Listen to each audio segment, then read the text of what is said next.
Okay. Hi, can everyone hear me? Bonjour, tout le monde peut-il m'entendre?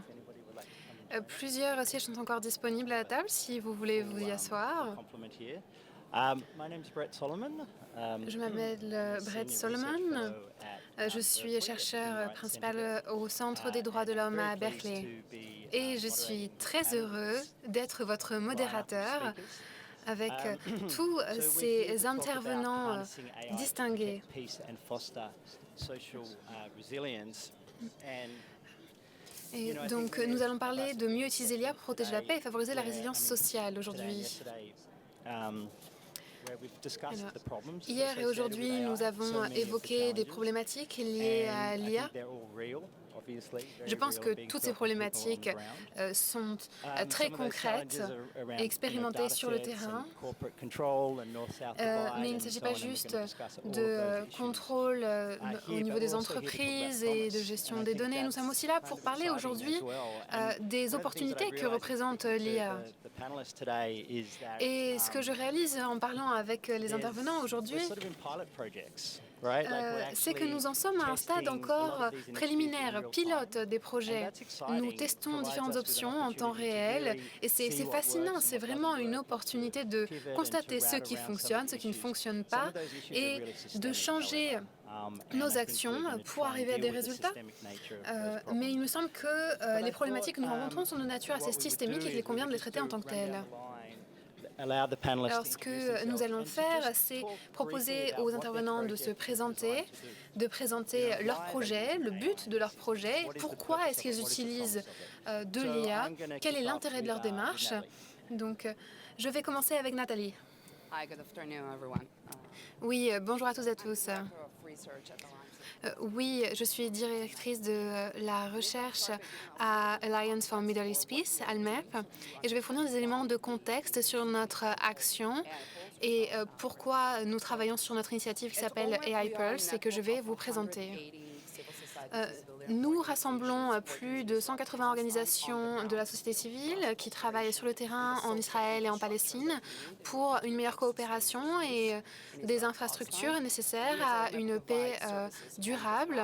Nous fournissons également des services sur le terrain à nos organisations membres et nous menons également des plaidoyers à l'échelle internationale pour faire entendre la voix des Palestiniens dans les processus diplomatiques. Voilà notre champ d'action. Vous pouvez bien imaginer l'étendue des problématiques auxquelles nous nous attaquons.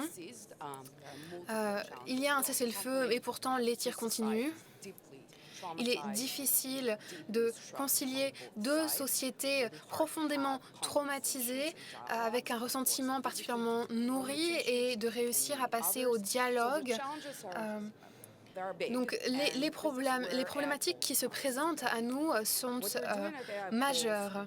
Et via notre projet AI Pulse, nous nous servons d'une plateforme d'IA pour créer des espaces en ligne de dialogue entre les communautés de façon à trouver des points d'accord, les identifier, les mettre en avant avec des militants et des organisations de la société civile d'une part, mais aussi avec les gouvernements d'autre part. Donc voilà nos travaux. Nous avons commencé à la suite des événements du 7 octobre et avec les communautés de construction de la paix, nous avons mis en œuvre nos premiers tests, d'abord avec des Israéliens avec des Israéliens, ensuite des Palestiniens avec des Palestiniens, et ensuite nous les avons rassemblés au sein d'un dialogue en ligne et entre les frontières. Aujourd'hui, nous comptons un millier de constructeurs de la paix qui œuvrent ensemble, mais il y a aussi un aspect public de notre action, notamment avec le public israélien. Le mois prochain, nous allons commencer à nous exprimer envers le public palestinien. Et il y a des problématiques qui entrent en jeu, dont je parlerai dans nos prochains échanges, mais nous travaillons également avec des communautés internationales, mais aussi avec le public états-unien, puisque les États-Unis ont un rôle important à jouer dans la région. Et cette semaine, nous avons commencé notre premier grand échange en 8 langues pour plus de 70 pays. Et notre idée, c'est de mettre en avant toutes les idées qui ressortent, de les mettre en œuvre, aussi bien au sommet pour la paix en Israël, mais nous avons aussi lancé cet appel en juin. Il y a eu une traduction à l'initiative des gouvernements saoudiens et français de la déclaration de New York, mais aussi au niveau de ces idées, nous voyons qu'il y a une traduction réellement dans les mesures politiques qui sont prises. Les voix des personnes au niveau local sont amenées à la table des décisions. Et c'est notre objectif de combler les écarts entre le public et l'action politique. Et l'IA nous permet de le faire à grande échelle, en plusieurs langues et en temps réel. Et c'est là la promesse de l'IA, le fait de pouvoir écouter ces voix, ces récits très polarisés et pouvoir identifier les points qui ne sont pas d'achoppement, mais au contraire de lien, et de pouvoir réussir à mener ces messages jusqu'aux décideurs politiques. Et il semble que c'est une utilisation extrêmement intéressante de l'IA pour changer une situation d'une manière qu'on ne pourrait pas atteindre autrement. J'aimerais donner la parole maintenant à Juliette. Juliette, votre projet se concentre plus sur les communautés marginalisées aussi, et de faire en sorte qu'elles puissent utiliser votre outil de façon à pouvoir faire connaître leurs problématiques et leurs besoins en tant que demandeurs d'asile. Donc voilà la promesse et les possibilités qu'offre l'IA. Oui, merci. Je travaille au sein de Mission AI. Et nous avons été approchés par la plus grande ONG d'interprétation française qui s'appelle ISM. Et ISM nous a présenté un problème. Alors voilà, nous avons 200 interprètes qui travaillent avec nous. Mais il y a tant de migrants, et ces migrants attendent pouvoir bénéficier de services. Et ISM Interprétariat travaille d'ailleurs avec environ 1 millier de services différents, que ce soit dans la santé, avec différentes ONG, entre autres.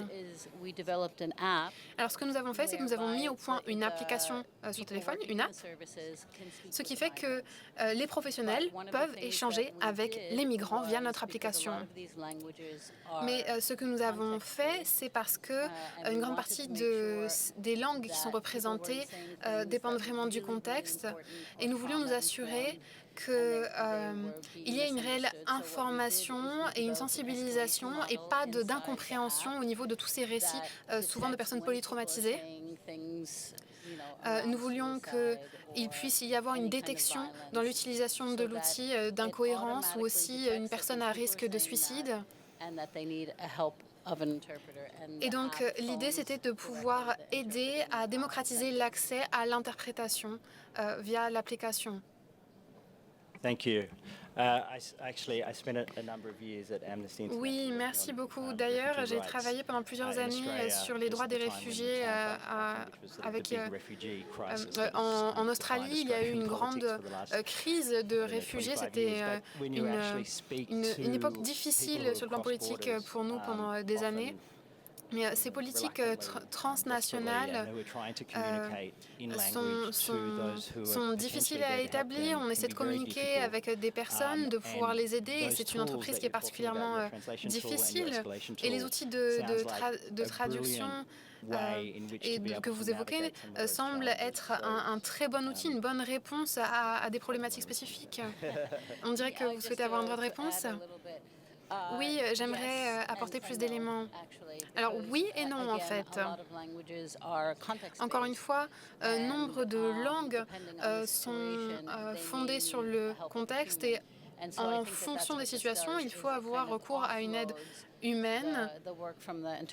Donc, l'idée, c'est de décharger les interprètes d'une partie du travail plus généraliste Mais le vrai travail de gestion des cas de traumatisme, des cas de violence, devrait être réservé justement à un traitement par des êtres So humains. Michael, down the end of Alors, the panel, Michael, de l'autre your côté de la approach table, is Michael, actually a regional one in a sense. vous I think one of the travaillez things that sur une we'll talk approche about in this sort of the régionale. challenges and critique section is Au lieu de this sort of parler global simplement de north, global problématiques south, et de défis, on pourrait dire qu'il y a colonialist, la division entre le nord global et le sud global et qu'il y a un risque de reproduire une forme de colonialisme dans l'espace numérique. in a kind of Alors contextually or regionally specific manner. So please tell us a little bit comment about pouvons-nous traiter the chaque project, contexte promise, de the manière idea, the spécifique vision, et quelles what's sont possible. les idées que vous avez pour votre projet? Qu'est-ce qu'il est possible de réaliser?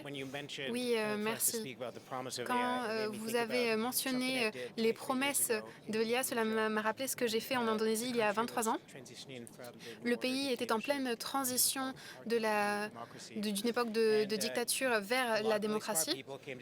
Et nombre de personnes particulièrement brillantes ont essayé de penser, de créer des scénarios pour aider le pays en fonction des lois et de la réglementation qui existent localement, notamment pour ce qui est de la décentralisation.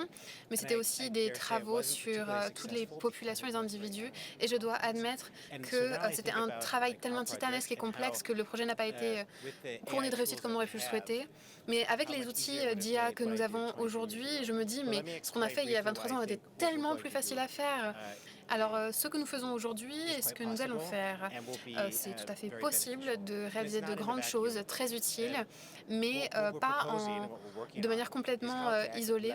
Ce que nous proposons, c'est d'exploiter des outils d'IA pour aider les décideurs politiques et bureaucratiques à imaginer les conséquences de politiques ou de réglementations qu'ils créent. Et c'est fascinant, c'est très intéressant. C'est vraiment une grande question. Comment est-ce qu'on fait en sorte de traduire des politiques et l'élaboration de politiques en résultats concrets, et c'est pour ça qu'il ne faut pas travailler complètement hors sol. Alors j'aimerais vous dire plusieurs choses. Déjà, il y a une notion importante, c'est celle des écosystèmes. Il nous faut bien savoir que les outils d'IA sont développés à partir d'un système de langue, culture et d'expérience du colonialisme. Ce sont des expériences aussi liées au changement climatique, à la résilience au changement climatique, les expériences de communautés marginalisées. Tout cela nourrit les modèles, des modèles qui sont un miroir de nous, de nos sociétés et de notre façon de penser, de nos croyances. Alors, il y a cette façon de penser, ces expériences qui viennent du Nord et qui nous sont imposées. Mais en réalité, il y a de la recherche qui est faite dans ce Nord global, mais il y a aussi de la recherche en Asie du Sud-Est. Alors, il me semble que hier, un intervenant disait que le Nord avait plus besoin du Sud aujourd'hui qu'il voudrait bien l'admettre, parce que il y a des problématiques historiques qui s'imposent aujourd'hui. Donc, l'architecture des technologies, dans cette architecture de technologie, les écosystèmes jouent un rôle important. Deuxièmement, si l'on souhaite réellement exploiter à son plein potentiel les outils d'IA, alors il nous faut construire des capacités et des compétences parmi les personnes qui peuvent être les meilleurs utilisateurs, c'est-à-dire que les États, les chercheurs, les décideurs politiques doivent être formés, et nous le faisons, nous formons ces personnes pour la première fois entre différentes organisations pour réduire les risques, les dégâts, pour identifier les parties prenantes pertinentes pour chaque risque. Et nous mettons au point, nous modélisons des scénarios et nous menons ainsi une externalisation de cette modélisation de scénarios. Donc il y a toute cette construction de capacité de cette architecture.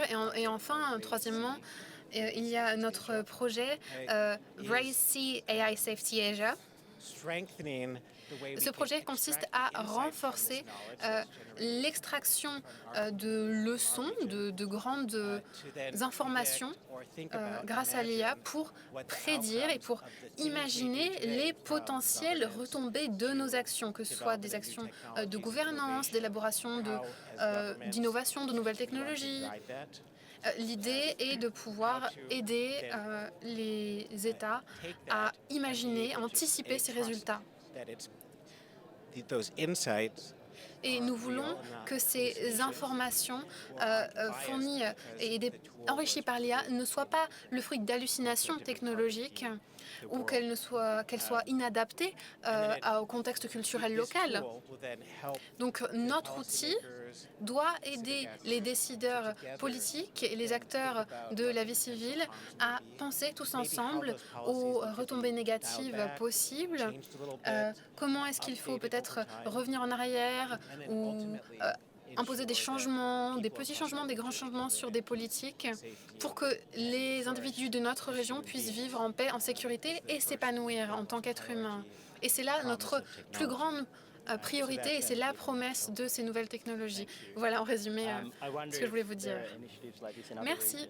Je me demande s'il existe des initiatives semblables dans d'autres régions. Est-ce qu'il y a des participants en dehors de la région du sud-est de l'Asie? J'aimerais poser une question. Est-ce qu'il y a des systèmes d'IA que vous utilisez? Est-ce qu'on parle d'IA générative comme ChatGPT? Que pouvez-vous me dire? Très bien, vous en utilisez? Oui, tout à fait. Alors, je ne vais pas faire une session de questions-réponses à la fin de tous les échanges. En fait, ce que je veux savoir, c'est qui est avec moi dans la salle, quels sont vos centres d'intérêt, et nous passerons à la partie très intéressante de la conversation sur les problématiques. Alors, Léonora, je vais vous donner la parole. Votre projet se concentre plus sur des communautés et sur les droits en fonction du genre dans la technologie. Et l'idée est de répondre aux besoins des personnes qui vivent des violences sexistes fondées sur le genre. Et voilà, quelles sont les promesses de votre projet? Quelles sont les possibilités qu'il offre? Très bien, merci. Je vais commencer par vous prévenir très rapidement. Je vais parler et évoquer notamment de violences sexistes, et ce qui est un sujet extrêmement épineux et troublant. Donc il n'y a pas vraiment de partie drôle à ce sujet. Une personne subit un viol toutes les 29 secondes. Une femme est violée toutes les 29 secondes, plutôt. Il y a des problématiques, mais les violences sexistes ne sont pas toujours très simples et stigmatisantes, comme « Ah, elle a été violée, mais qu'est-ce qu'elle portait? Est-ce qu'elle avait une mini-jupe ?» Donc c'est pour ça que l'IA est très intéressant. Nous faisons beaucoup de travail avec des migrants, des personnes qui sont travailleurs du sexe. Et l'IA les aide à recevoir du soutien sans avoir de jugement sur leur activité ou leur personne. Le premier point, c'est l'utilisation de l'IA et de co-création de la technologie. Et je pense que c'est l'une des promesses de notre projet et de ces technologies. Les technologies sont toujours très centrées sur le nord global ou sur le sud global. Et nous voulons transcender ces difficultés et nous voulons réfléchir à ce qui peut être fait sur les données. Et nous créons des jeux de données et que nous testons ensuite avec les communautés qui les ont co-créés. Et souvent, le retour que nous testons, les retours, ce sont « mais en fait, on dirait que c'est moi qui parle, c'est tellement adapté ». Donc c'est une technologie qui a été créée avec des personnes, pour elles. Et voilà, notre système de solution, ce que nous voulons, c'est d'avoir une intersectionnalité entre le système judiciaire et la réalité sur le terrain. Nous travaillons aussi sur les mesures d'éloignement et les alertes à ce sujet. Et alors c'est fondé sur des systèmes de texte. Et en fait, nous voulons voir comment utiliser l'IA pour transcender le paradigme de la définition judiciaire de ces violences Et donc, il y a un très bon exemple dans notre équipe, une membre de l'équipe qui a 21 ans, que nous appelons une véritable princesse de la technologie. Elle est tellement douée. Elle vient d'un endroit où l'accès aux services de base comme l'électricité et l'eau courante ne sont pas toujours disponibles. Et elle voulait travailler dans le secteur de la technologie, mais elle n'avait pas les fonds pour pouvoir réaliser ce projet. Et à la période du Covid, quand elle était étudiante, elle recevait une bourse d'environ 10 livres sterling par mois. Et elle s'est servie de cela pour pouvoir utiliser un ordinateur à la bibliothèque, ordinateur qu'elle a ensuite acheté, et pour se former à la technologie. Elle est à la tête de nos projets pour la jeunesse, les projets WhatsApp, et elle nous montre toutes les possibilités de ce qu'on peut faire avec l'IA. Et je pense que l'IA est vraiment en mesure d'apporter une égalité des chances là où elle n'existe pas et où on en a vraiment besoin. Et l'IA peut nous aider à le faire. Voilà notre promesse. Merci. En tant que personne ayant beaucoup travaillé au sein de la société civile, et j'ai travaillé dans le domaine de la technologie et avec la société civile, et on est tout le temps en train de discuter des problèmes, des implications en matière des droits de l'homme, l'impact négatif de la technologie sur les droits de l'homme. Et je crois que beaucoup d'organisations de société civile, peut-être qu'on prouve l'exception ici, mais je crois que beaucoup de ces organisations ne savent pas profiter de ces nouveaux systèmes émergents. Alors, je voudrais juste vous applaudir parce que vous le faites. Sinon, il serait très facile de rester avec les vieux systèmes, les anciens processus, en ayant peur des nouvelles technologies.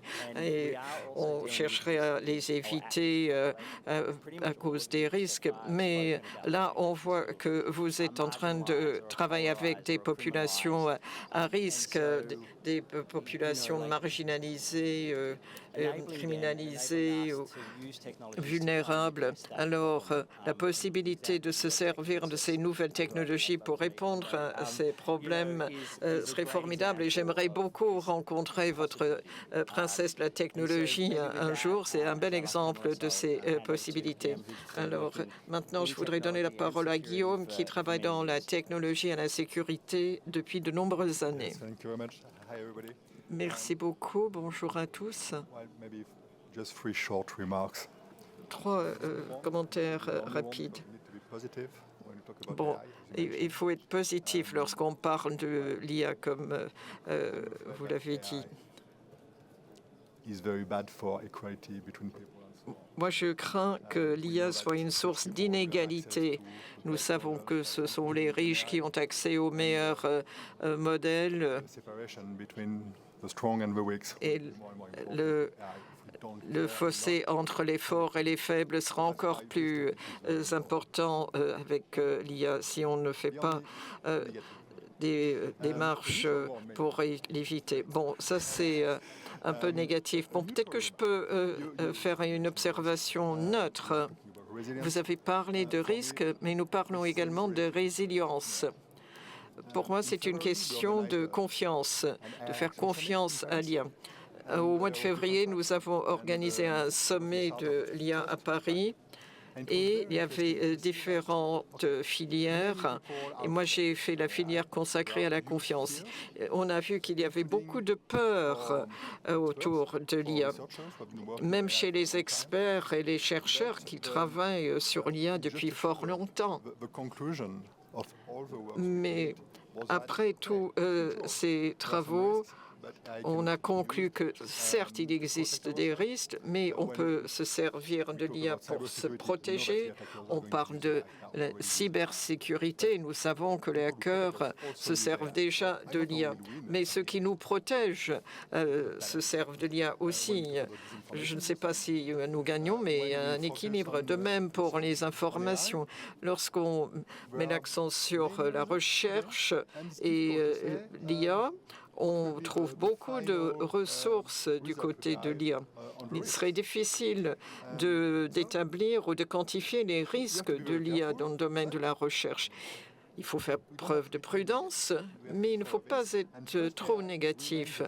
Et je crois que la confiance en l'IA reste un sujet pertinent. Et mon dernier commentaire, qui est un commentaire positif, et j'ai cet avis du point de vue de mon activité industrielle. Je travaille pour DocaPost. C'est une filiale du groupe La Poste. C'est le courrier, les colis, les expéditions, etc. Et depuis des siècles, La Poste crée une relation de confiance avec les citoyens. Lorsque vous envoyez une lettre, vous savez que votre lettre ne sera jamais ouverte et qu'elle sera livrée au destinataire. Et pour DocaPost, nous voulons faire la même chose dans le monde numérique. C'est ce que nous essayons de faire.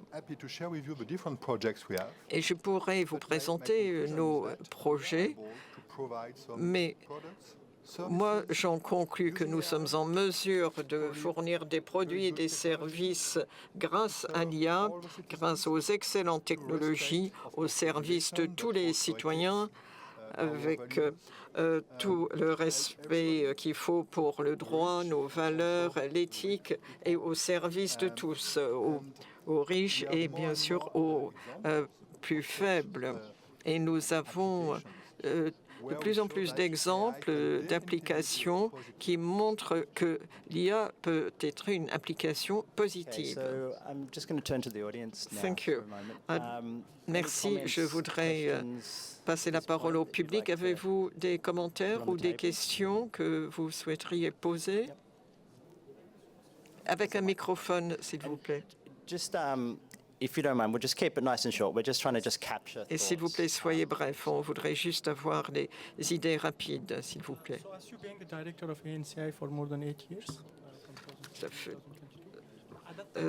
Pendant plus de 8 ans, j'ai été directeur d'une entreprise, mais je voudrais savoir si on revenait en arrière, est-ce qu'on aurait vu la menace, la cybermenace de l'IA? Microphone. Y a-t-il d'autres questions?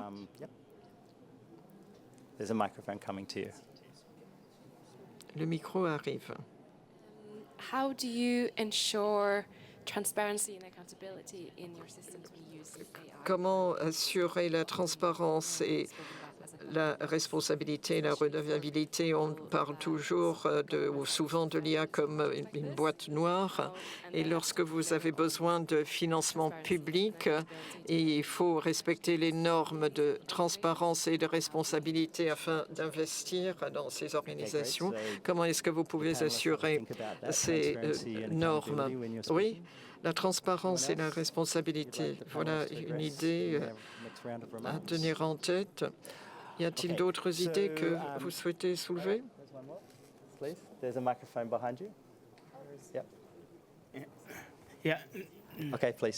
Je vais poser ma question en français. Voyant les titres, j'aimerais savoir, est-ce que les organisations... mon nom est Josaphat Moussamba, je suis doctorant à l'Université de Gand, en Belgique. Et la question est de savoir comment, à travers l'intelligence artificielle, vous pouvez, comme le thème l'a dit, résoudre un conflit en Afrique où les gens n'ont pas accès à Internet. Donc, un cas pratique, pas théorique. Parce que moi, je travaille sur les groupes armés à l'île du Congo et je vois il y a pas mal de zones où les paysans, et même au Burundi, peut-être pas au Rwanda, d'autres zones, n'ont pas accès d'abord. Ils ont accès à des téléphones, mais ils n'utilisent pas IA. Et il y a pas mal de conflits. Comment vraiment celui-ci peut permettre la paix et la résilience, pratiquement?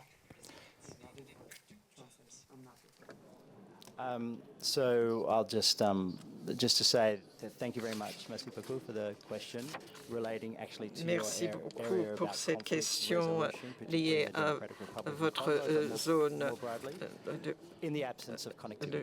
votre région, et c'est comment se servir de l'IA si vous n'avez pas la connectivité, ou vous avez peut-être 70% ou 80% de la population sans accès au réseau Internet, accès qu'il faut pour résoudre les conflits. Encore une question? Ma question concerne les femmes. Nous avons déjà évoqué la question. Moi, je suis de Londres et nous savons que aux États-Unis, on retire déjà le soutien à l'IA pour les minorités et les femmes. Alors, ma question, c'est pour les capitaux qu'il faut. Et il y a énormément d'investissements consacrés à l'IA, mais avec le contraste entre le Nord et le Sud, comment est-ce qu'on peut s'assurer que les investissements soient disponibles et comment est-ce que cela va marcher si vous n'avez pas la connexion Internet, et comment faire dans des pays où les femmes sont victimes d'attaques, d'agressions sexuelles, et comment avoir les investissements nécessaires, la technologie nécessaire et les connexions nécessaires. Oui, bien sûr, les capitaux sont consacrés à un tout petit pourcentage de la gamme, et comment s'assurer des flux financiers vers les communautés qui auraient besoin de ces financements, des communautés marginalisées ou dans des zones reculées. Alors, Nathalie, comment quantifier les discussions en cours? Parce que vous voulez que le dialogue soit une source de transformation et pas uniquement une source de bruit. Il faut bien sûr faciliter la conversation, mais comment la quantifier? Comment obtenir les preuves qui montrent que ces discussions passeront au niveau des décideurs et feront l'objet d'accords et seront présentées de manière fiable? Bon, il y a plusieurs questions. Il y a la transformation et la fiabilité ou la précision des informations. Ce n'est pas forcément la même question. Bon, moi, je commencerai par le point le plus pertinent pour le conflit entre Israël et la Palestine, c'est comment participer à ces conversations en ayant plus d'effets positifs que d'effets négatifs. Et ça, c'était le principe qui nous a guidés dès le premier jour où nous avons lancé ce dialogue. Nous avons compris que le dialogue, ce n'était pas une activité de recherche pour faire une enquête, pour extraire des données, pour ensuite s'adresser à des diplomates. Le dialogue lui-même constitue une expérience. Nous avons un espace, bon, c'est un espace virtuel, un chatbox. Vous pouvez cliquer sur le lien par votre téléphone ou votre tablette. Vous cliquez sur le lien et vous commencez à discuter. Alors, vous voyez la réponse, vous voyez la question, vous répondez en votre langue, votre niveau d'expression, et ensuite vous pouvez voir un dialogue et vous verrez les réactions des autres communautés. Vous verrez qu'il y aura des personnes d'accord avec vous et des désaccords, et vous allez voir d'où situent ces personnes, de quelle société, de quel milieu, de quel contexte.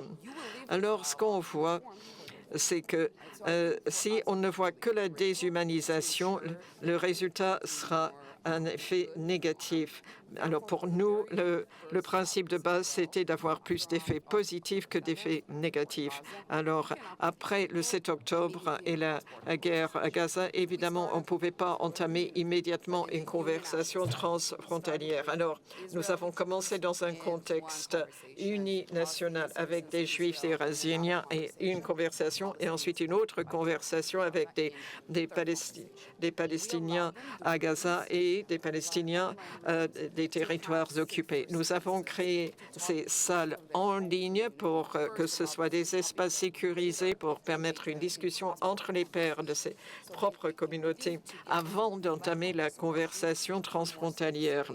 Ils ont pu ainsi réfléchir et s'exprimer entre eux. Et ensuite, quelques mois plus tard, nous avons eu la conversation transfrontalière avec les communautés des trois groupes. Alors, de même pour le public, nous n'avons pas commencé tout de suite avec la simultanéité des transmissions vers les Israéliens et les Palestiniens.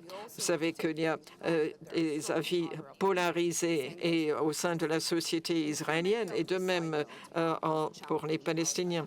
Alors là, je voudrais juste signaler un défi en Palestine et une question d'accessibilité.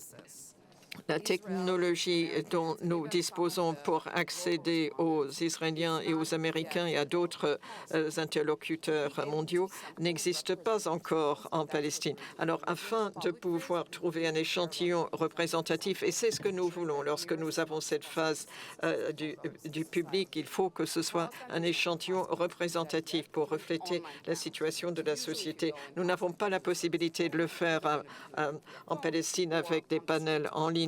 Alors, il faut le faire soit par téléphone, soit dans la rue avec des tablettes. Mais pour ce faire, il faut la connectivité afin que la durée de la conversation, que ce soit 5 minutes ou 1 heure, que la personne puisse se connecter en ligne. Alors, nous comprenons ce défi et nous savons que nous ne pouvons créer un projet qui engage des Israéliens et des Palestiniens sans résoudre cet obstacle de la connexion. Alors, nous construisons cette capacité sur le terrain. Nous avons, avec Rematch, un partenaire palestinien. Nous avons une phase pilote pour le moment et nous pensons qu'il y a la possibilité, d'ici le mois de décembre, avoir les premières conversations en ligne avec des gazouilles afin d'avoir la représentativité de toute la société. On ne peut pas trouver une personne à Ramallah pour dire que cette voix représente toutes les voix de la Palestine. Il faut vraiment l'échantillon représentatif. C'est la conception et la réflexion de notre travail, même avant de commencer la conversation. Il y a plusieurs étapes au niveau de l'élaboration de la conception qu'il faut parcourir. Alors, dans mes propos liminaires, j'ai expliqué qu'au cours de la conversation, une fois lancée, il se passe quelque chose de très puissant. Bon, on demande à nos interlocuteurs de répondre à la question conçue par nos chercheurs. Alors, chacun répond à sa façon, en sa langue, en ses mots, et chaque personne vote, exprime son avis sur d'autres propos, d'autres intervenants, d'autres interlocuteurs. Et alors, on voit un terrain d'entente qui se crée sous nos yeux. Alors, je ne sais pas si vous connaissez le monde de la construction de la paix. Alors, on pense que ceux qui participent à la construction de la paix partagent les mêmes valeurs. Je ne pense pas que ce soit possible. Il n'était pas possible de prendre cette hypothèse de base comme acquise en avril 2024. Alors, on voulait savoir quels étaient les points partagés. Est-ce que c'était des valeurs, une vision à partager ou une idée à présenter à la communauté internationale par le biais des diplomates? Alors, par ces conversations transfrontalières, les constructeurs de la paix nous ont donné des réactions, disons, ceci est une vraie source de transformation de mon organisation. Je ne voyais pas que l'on pensait de cette manière-là, que l'on soit à Jéricho, à Tel Aviv ou ailleurs. Et on est là, en situation de guerre, vous n'avez pas la possibilité de vous déplacer. Et même si on est là en train d'œuvrer pour la paix, on commence à avoir des doutes. On n'est pas sûr que les valeurs qu'on a soient partagées par tous ceux qui constituent la communauté des constructeurs de la paix. Alors, nous avons vu qu'avec les conversations en direct, on avait un vrai effet transformateur. Et maintenant, je passe à l'idée d'avoir la précision ou la fiabilité. Mais bon, ça c'est pour construire la paix. Mais puisqu'on a l'IA qui participe à ces dialogues à différents moments, je pourrais l'expliquer plus tard si vous voulez, mais nous ne tirons jamais de conclusion à partir du dialogue pour la présenter aux décideurs politiques, pour dire par exemple 70% des Israéliens pensent que non. Nous trouvons ces ces attestations, ces déclarations de ce terrain d'entente. Normalement, on atteint un seuil de 70% selon le sujet. Et ensuite, on mène une enquête classique sans intelligence artificielle pour éviter tout problème de biais.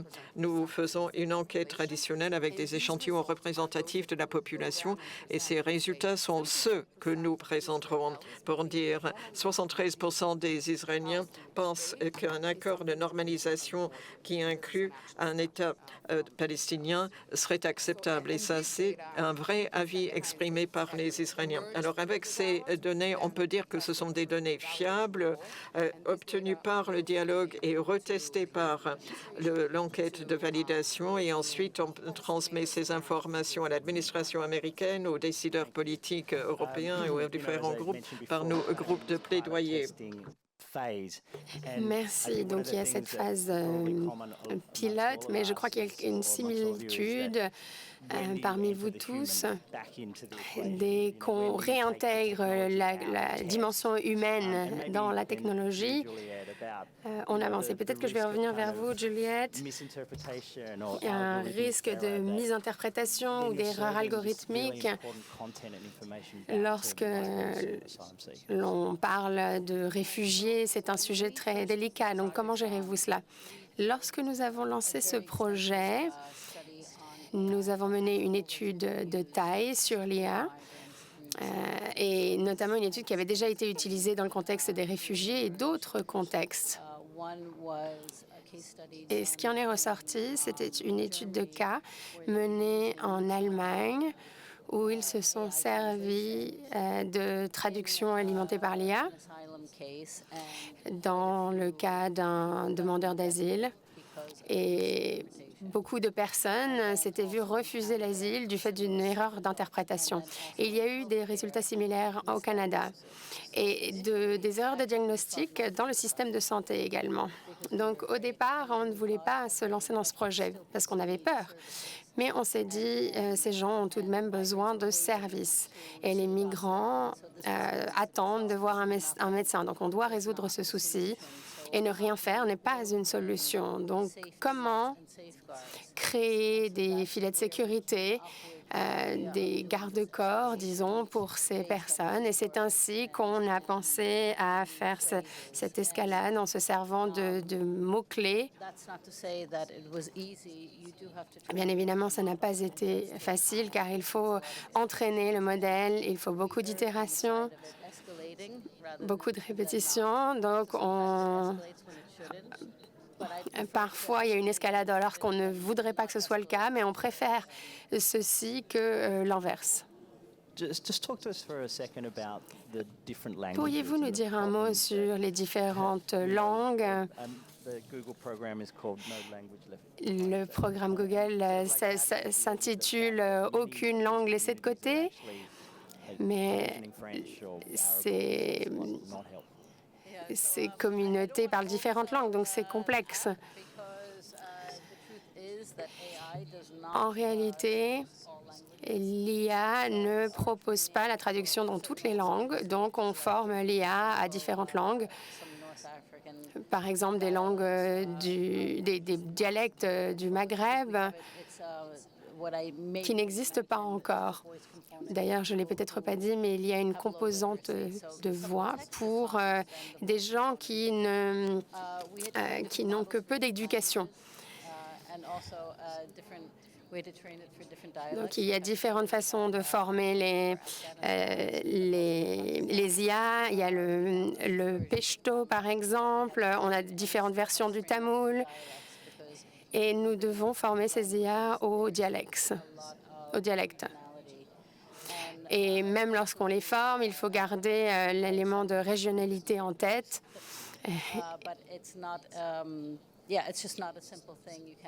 Ça n'est pas si simple. On ne peut pas créer une application en se basant sur une source ouverte. Il faut former la source ouverte elle-même.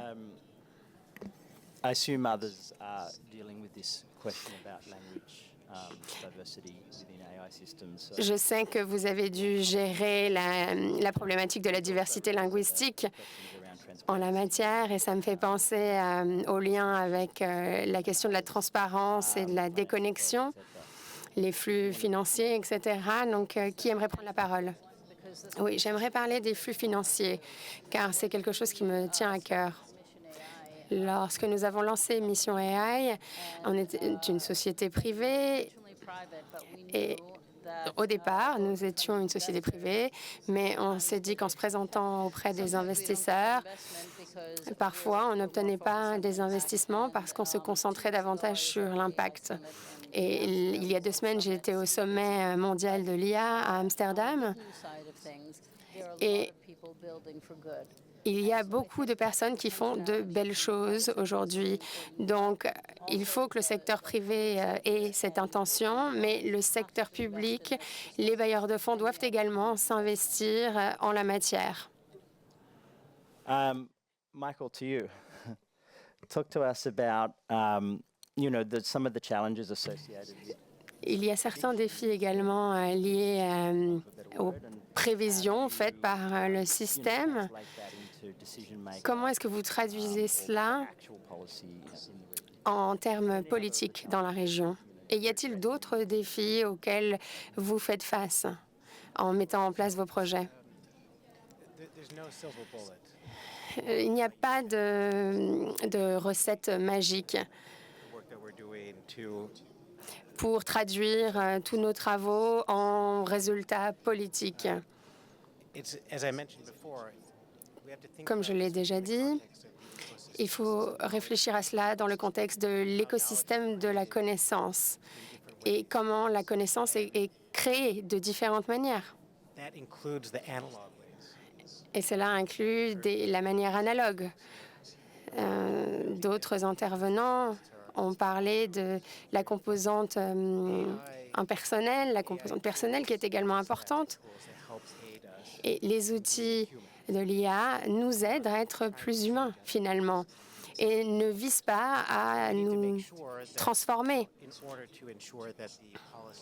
Pour veiller à ce que les politiques publiques qui ressortent de la création de scénarios et des efforts consentis, les décideurs politiques doivent compter sur des outils crédibles.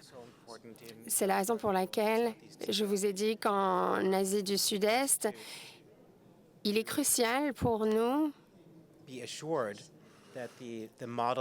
d'être certain que les modèles que l'on utilise soient parlants pour nous.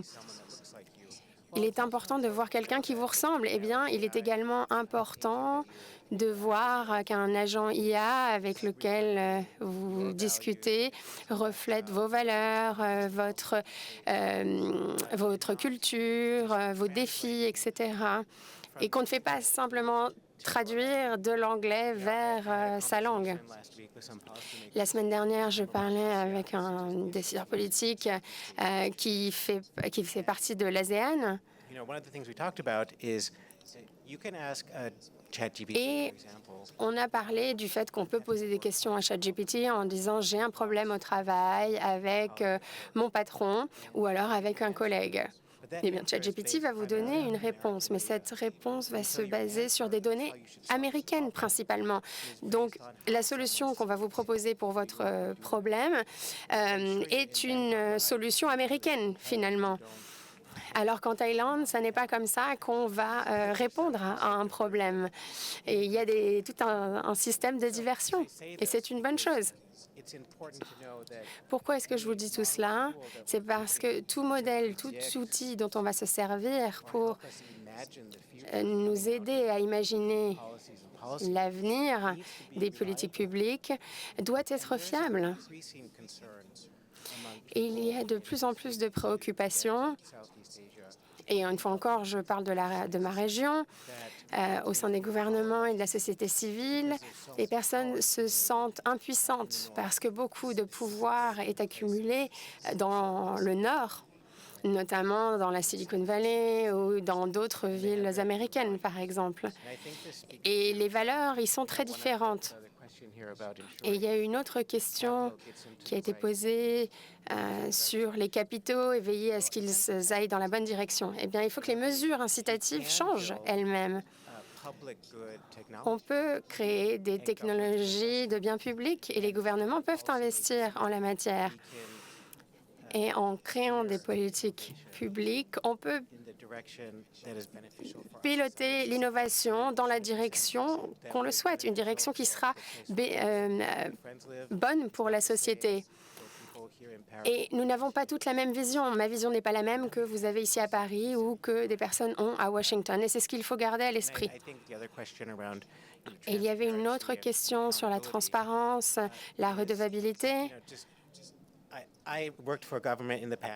J'ai travaillé pour le gouvernement par le passé, j'ai donné des sous à des organisations, je comprends les notions de redevabilité, mais il ne faut pas mettre la barre plus haut pour des personnes qui travaillent dans le secteur public plutôt que des personnes dans le privé qui font beaucoup de profit. Parce que les exigences envers le secteur public ne devraient pas être plus élevées que les exigences envers une société privée, et notamment une société étrangère. Mais c'est encore un autre débat. Je vais peut-être m'en tenir ici. Thank you. And, you know, it is fascinating. C'est fascinant d'entendre ce que vous avez dit sur ces normes.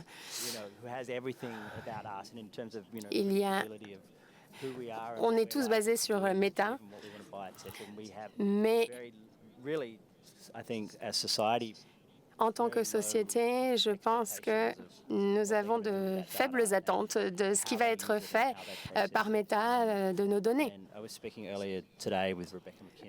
Je parlais avec Rebecca McKinnon du modèle de la publicité ciblée, du modèle économique des big tech, et on les laisse faire. Est-ce que ça va continuer ainsi?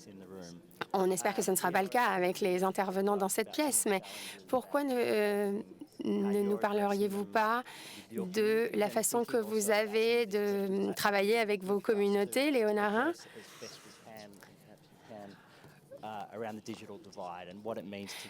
Pourriez-vous nous parler de la fracture numérique, de se sentir exclu par ces nouvelles technologies qui dominent nos vies maintenant?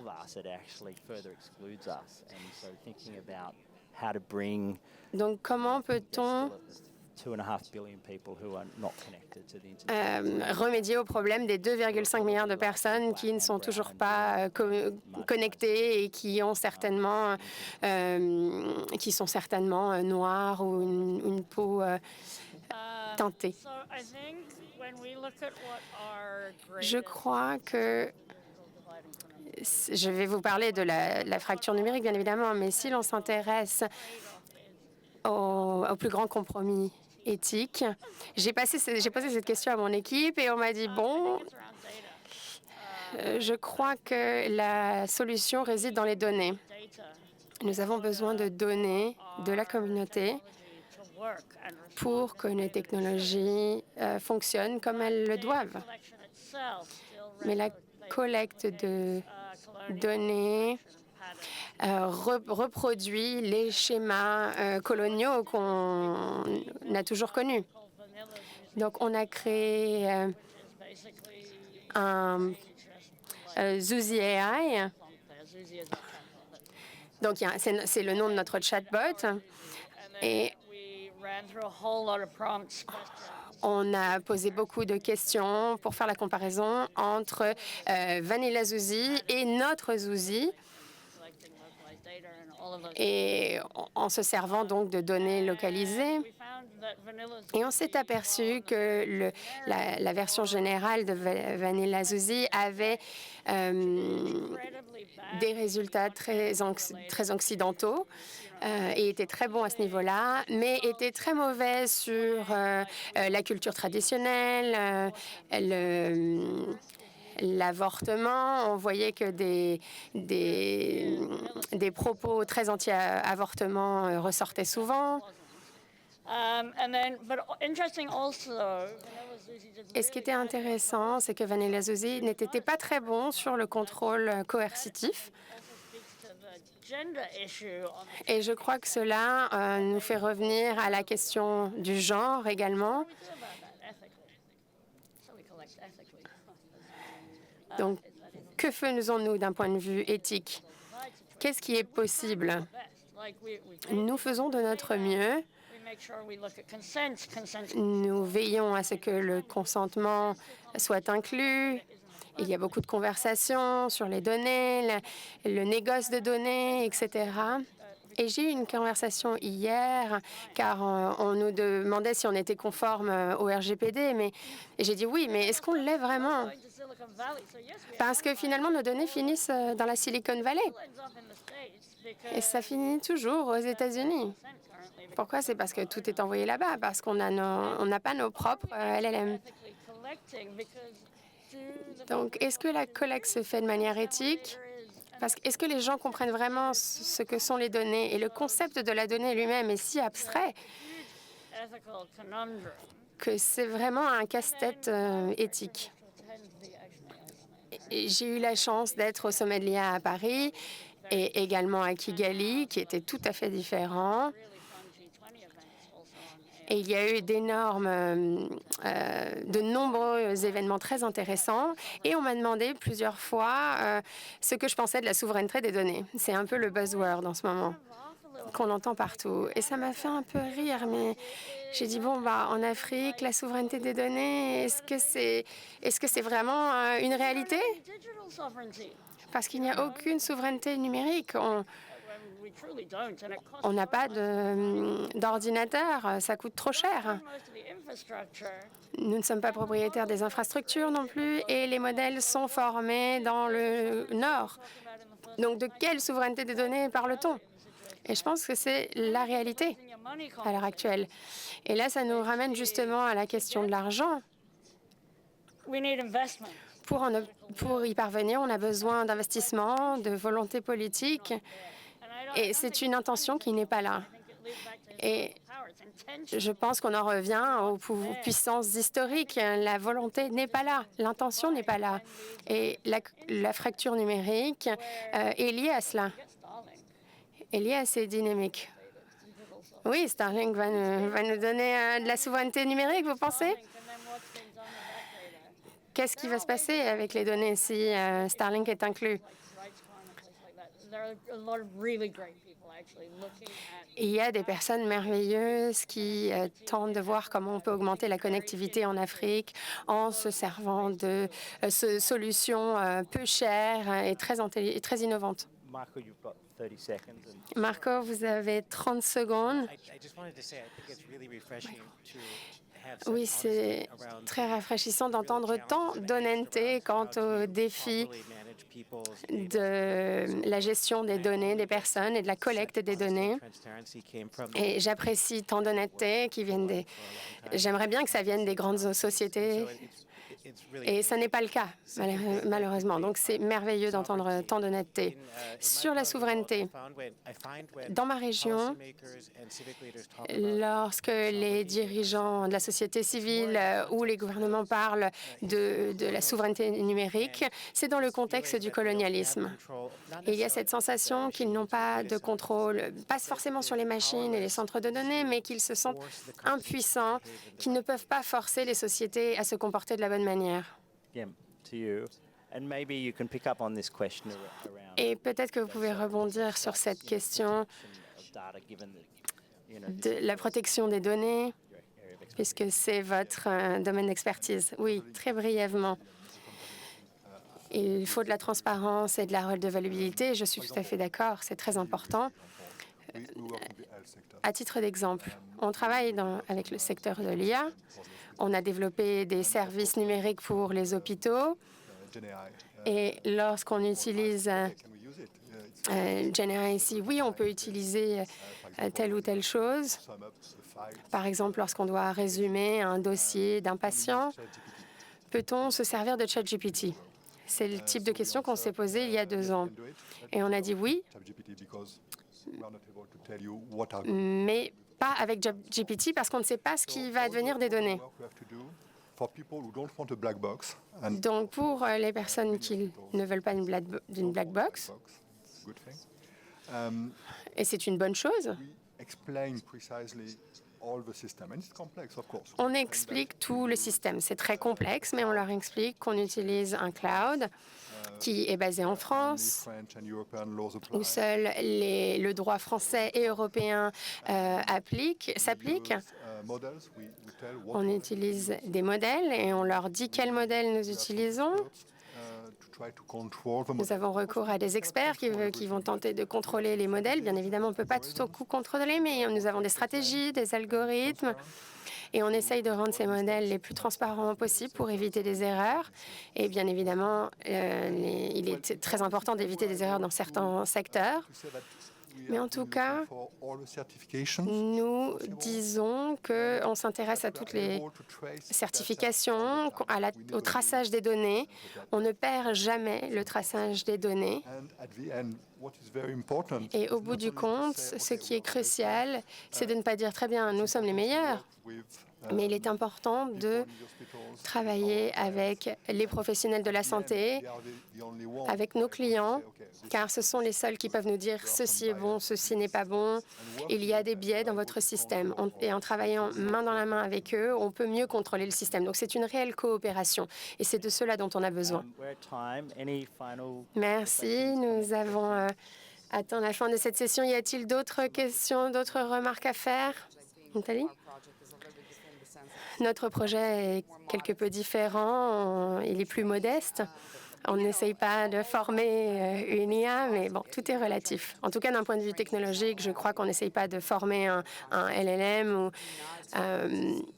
nous n'utilisons pas de données qui vont être envoyées ailleurs. Tout est anonymisé. Donc, si on mène un dialogue avec des bâtisseurs de paix, et un dialogue avec d'autres acteurs, on ne sait pas si ce sont les mêmes personnes puisqu'on ne stocke aucune information, parce qu'il s'agit d'informations très délicates. Parce qu'il y a vraiment... leurs vies peuvent être en jeu, ces participants, parce qu'ils s'impliquent dans de telles conversations. Donc, les choses sont différentes, mais le contexte est crucial. Lorsqu'on pose les questions, il faut veiller à ce qu'elles tiennent compte des différents contextes politiques et les différences linguistiques également. Et c'est la raison pour laquelle des experts linguistiques palestiniens, israéliens font partie de la conception des questions, la traduction, les synthèses effectuées pour que ce ne soit pas l'IA qui décide pour les Israéliens ou les Palestiniens. Merci. Juliette? Oui, je pense que l'intentionnalité est cruciale. Qu'est-ce que j'entends par là? Si votre intention est de créer des choses pour les personnes, pour le bien commun, vous allez le faire de façon à ce que vous preniez en compte les risques. Par exemple, on a vérifié à être conforme avec le droit, mais on l'a fait un peu tard. Mais on s'est aperçu on était bien plus que conforme parce qu'on a fait très attention, on a été très prudent. On savait que les erreurs auraient de terribles répercussions. Et c'est la différence, je crois, entre créer le bien commun et créer quelque chose pour le marché. Et ça ne veut pas dire que ce n'est pas rentable, mais il faut savoir où est votre intention et sur ce sur quoi vous vous concentrez. Je vais peut-être conclure maintenant. Merci à tous nos intervenants pour cette discussion si fructueuse et si intentionnelle. Je crois que si on avait des personnes de la Silicon Valley qui parlaient de cette façon, ou si les décideurs également parlaient de cette façon, en étant ouverts et en se basant sur la communauté, tout en incluant l'IA, je pense que ce serait plus constructif. N'hésitez pas à applaudir nos intervenants, je vous prie. Merci.